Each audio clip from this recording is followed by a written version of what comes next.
بسم اللہ الرحمن الرحیم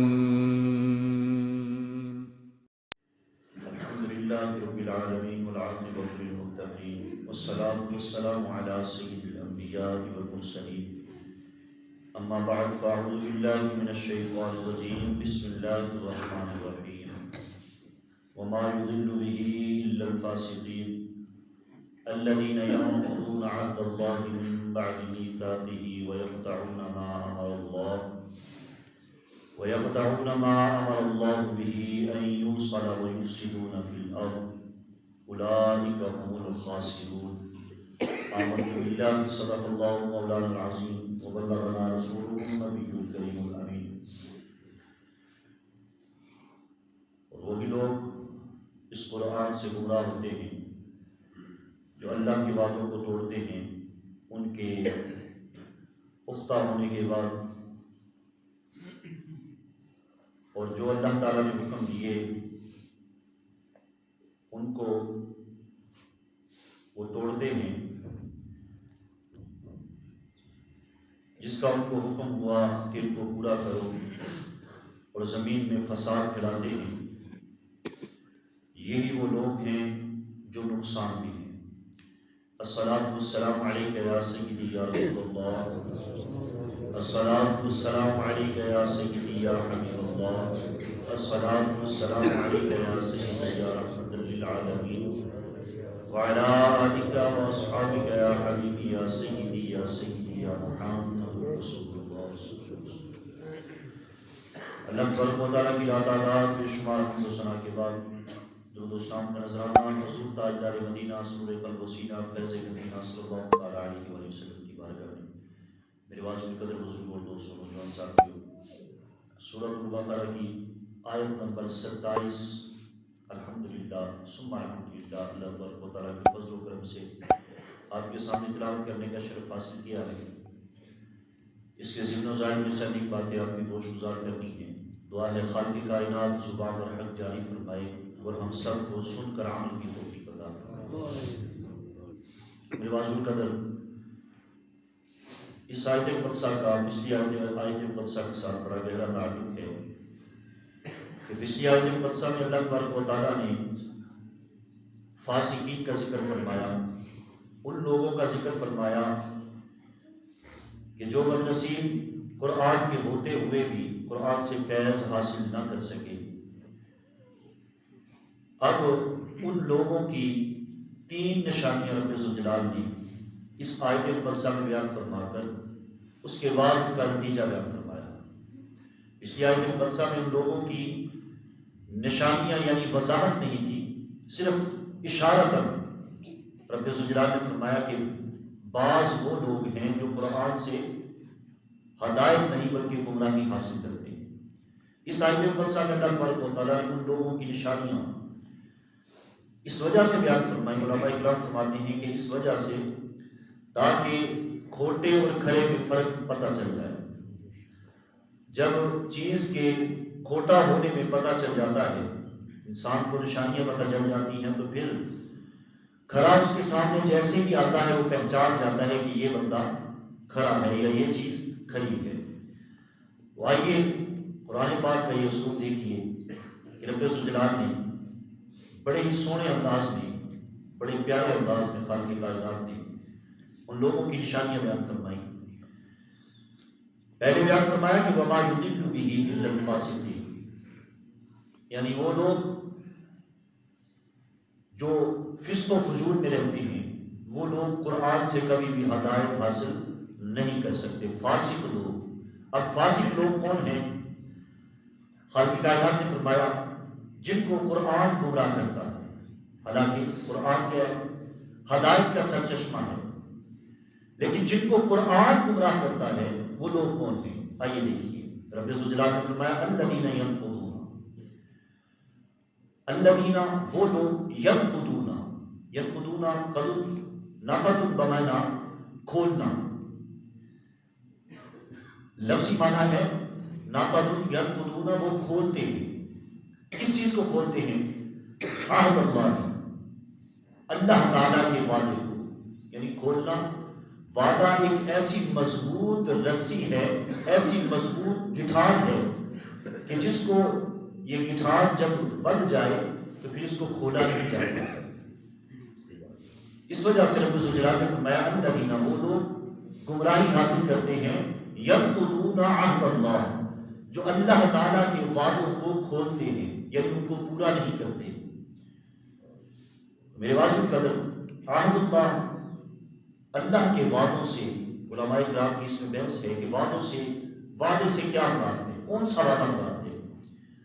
بعض علماء کرام فرماتے ہیں کہ اس وعدے سے مراد بنی اسرائیل سے وہ والا وعدہ کہ جو میرے محبوب صلی اللہ علیہ وآلہ وسلم کی آمد سے پہلے ان سے وعدہ لیا گیا کہ جیسے ہی آخری نبی تشریف لائے تو پھر ان کی غلامی ہر حالت میں تم نے اختیار کرنی ہے۔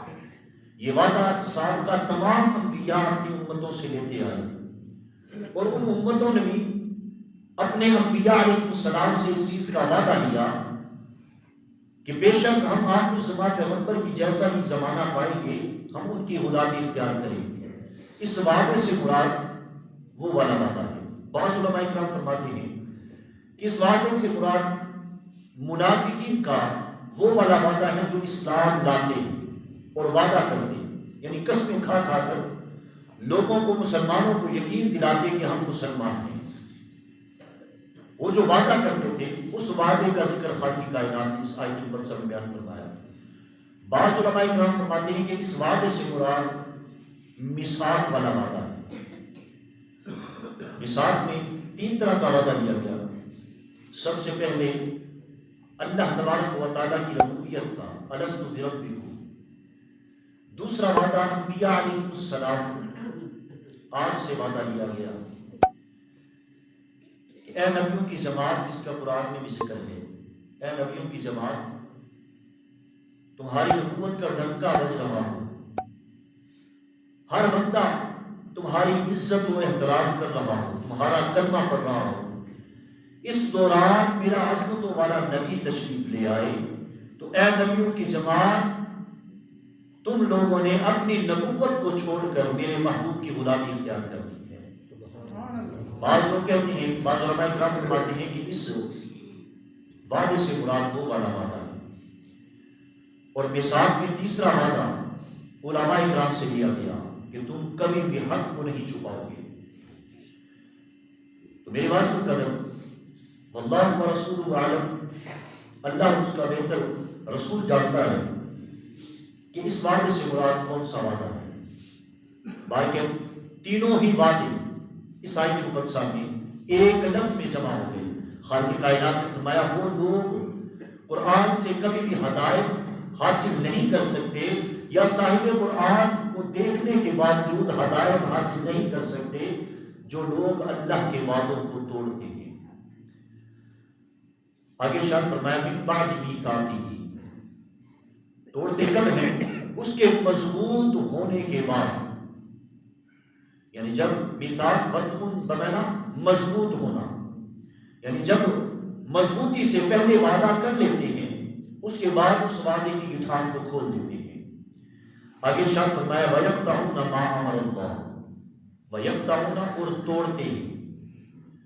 یہاں يَنقُضُونَ بھی بیان فرمایا اور يَقْطَعُونَ، اس میں تھوڑا سا فرق علماء کرام نے بیان فرمایا ہے۔ ایک کھولنا ہوتا ہے، ایک ہوتا ہے توڑنا۔ رسی کو جب کھولا جائے تو اس میں بل باقی رہ جاتا ہے، اس رسی کا اثر باقی رہ جاتا ہے، لیکن جب چھری کے ساتھ رسی کو توڑ دیا جائے، کاٹ دیا جائے، تو پھر نہ ہی اس کا بل باقی رہتا ہے بلکہ وہ جدا ہو جاتے ہیں۔ رب ذوالجلال نے فرمایا وَيَقْطَعُونَ، اور وہ توڑتے ہیں، کاٹتے ہیں، کس چیز کو؟ مَا أَمَرَ اللَّهُ بِهِ أَن يُوصَلَ، کہ جن باتوں کو، جن حکموں کو پورا کرنے کا حکم ان کو دیا گیا، ان کو وہ کاٹ دیتے ہیں۔ اس حکم سے مراد، اس میں بھی بحث ہے، علماء کرام نے فرمایا کہ اس حکم سے مراد یعنی کون سے کام جو ہیں جن کا حکم اللہ تبارک و تعالیٰ نے بیان فرمایا ہے۔ یہاں میں یوں مختصر عرض کر دوں کہ اس کاٹنے سے مراد، اللہ کے حکم سے مراد تمام تر احکامات ہیں، ایک لفظ میں تمام طرح احکامات شامل ہو گئے۔ سب سے پہلے جو روحانی تعلق ہیں انسان کے، ان کو پورا کرنا۔ دوسرا جو جسمانی تعلق ہے انسان کے، ان کو بجا لانا، ان کو پورا کرنا۔ روحانی تعلقات میں 5 تعلق ہے انسان کے جن کو ہر حالت میں پورا کرنا ہے۔ سب سے پہلا تعلق اللہ کا اور بندے کا۔ اس بندے کا اپنے رب کے ساتھ جو تعلق ہے، اس تعلق کو برقرار رکھنا، یہ اس حکم میں شامل ہے۔ دوسرا حضور صلی اللہ علیہ وآلہ وسلم کے ساتھ غلامی کا جو رشتہ ہے اس کو برقرار رکھنا۔ تیسرا قرآنی آسمانی تمام کتابیں جو ہیں ان پر ہر حالت میں ایمان رکھنا کہ یہ آسمانی کتابیں ہیں۔ اور تیسرا علماء و مشائخ کے ساتھ محبت رکھنا۔ یہ انسان، ہر انسان پر یہ ضروری ہے، اللہ تعالیٰ کے حکموں میں سے یہ ایک حکم ہے۔ اور 5واں ہے ہر مسلمان کے ساتھ اسلامی تعلق جو میرے محبوب نے بیان فرمایا ہے۔ جو تعلق، جو رشتہ، جو ربط میرے محبوب نے ہمارا بھائیوں کا ایک دوسرے کے ساتھ بنایا ہے، اس ربط کو ہر حالت میں پورا رکھنا، یہ بھی اس امر میں، حکم میں شامل ہے۔ رب ذوالجلال نے فرمایا اور جسمانی تعلقات، یہ بھی آپ سمجھتے ہیں۔ پھر یہاں یہ بھی عرض کر دوں کہ روحانی تعلقات میں سب سے پہلا تعلق جو ہے اور سب سے اعلیٰ تعلق جو ہے اس کو ہر حالت میں بجا لانا یہ ضروری ہے۔ یوں ہی جسمانی تعلقات میں، بلکہ اختصار کے ساتھ ایک بات صرف عرض کر دوں، ویسے تو بے شمار باتیں اس میں عرض کرنے والی ہیں، لیکن ایمان کی تازگی کے لیے اگر کوئی بندہ چاہتا ہے کہ میں اللہ کا ہر حکم بجا لاؤں، ہر تعلق کو پورا رکھوں، تو اس کے لیے ضروری ہے کہ میرے محبوب صلی اللہ علیہ وآلہ وسلم کی غلامی اختیار کر لے۔ اس کے علاوہ کوئی چارہ نہیں ہے۔ میرے محبوب کی غلامی جب اختیار کرے گا تو پھر اللہ تعالیٰ کے تمام احکامات کو جب سیرت اپنائے گا، سیرت مصطفیٰ صلی اللہ علیہ وآلہ وسلم اپنائے گا، تو پھر اللہ تبارک و تعالیٰ کے تمام طرح احکامات کو بآسانی بجا لائے گا۔ میرے محبوب کی سیرت، اس میں بے شمار باتیں کرنے والی ہیں۔ اگر تو اپنی اولاد کی پرورش کرتا ہے تو میرے محبوب کی سیرت کو پڑھ دے، اس کے بعد اپنی اولاد کی پرورش کر، لقمہ حلال کا اپنی اولاد کے منہ میں ڈالے گا، لیکن اللہ تبارک و تعالیٰ کے ہاں تیرے نامہ اعمال میں نیکیاں لکھی جائیں گی۔ پرورش تو اپنی اولاد کی کرتا ہے، پرورش اپنے جسم کی کرتا ہے، تو چلتا پھرتا اللہ تبارک و تعالیٰ کی نعمتیں حاصل کرے گا۔ میرے محبوب کی سیرت کو اپنا، میرے محبوب کی سچی غلامی اختیار کر لے، تو پھر اللہ تبارک و تعالیٰ کے تمام طرح احکامات جو ہیں ان کو تو بجا لائے گا۔ رب ذوالجلال نے فرمایا یہ بدنصیب ایسے ہیں، یہ دوسری نشانی کفار کی، یہ بدنصیب ایسے ہیں کہ جو جن باتوں کو پورا کرنے کا ان کو حکم دیا گیا ان کو یہ کاٹ دیتے ہیں یا توڑ دیتے ہیں۔ اور تیسری نشانی خالق کائنات نے فرمایا وَيُفْسِدُونَ فِي الْأَرْضِ، یہ زمین میں فساد پھیلاتے ہیں، بھائیوں کو آپس میں لڑا دیتے ہیں، اپنی معصوم بچیوں کو زندہ درگور کر دیتے ہیں، اپنے بیٹوں کو زندہ درگور کر دیتے ہیں، اپنی ماں کو بازاروں میں بیچ دیتے ہیں۔ یہ ظلم ہے، یہ ہے فساد۔ اور یہاں بھی مطلقاً صرف ایک ہی بات عرض کروں، حضور صلی اللہ علیہ وآلہ وسلم کی غلاموں کی علامت، میرے محبوب کی محبت کی علامت جو ہے، اس کو توڑنا یہ در حقیقت زمین میں فساد پھیلانا ہے۔ حضور صلی اللہ علیہ وآلہ وسلم کی غلامی نہ اختیار کرنا یہ زمین میں فساد پھیلانا ہے۔ رب ذوالجلال نے فرمایا یہ زمین میں فساد پھیلاتے ہیں، اور آخر میں نتیجہ ارشاد فرما دیا اولئک هم الخاسرون، یہ جو کچھ بھی کر لے در حقیقت یہ خسارے میں ہے۔ اور تاجر کو خسارہ 3 قسم کا ہوتا ہے۔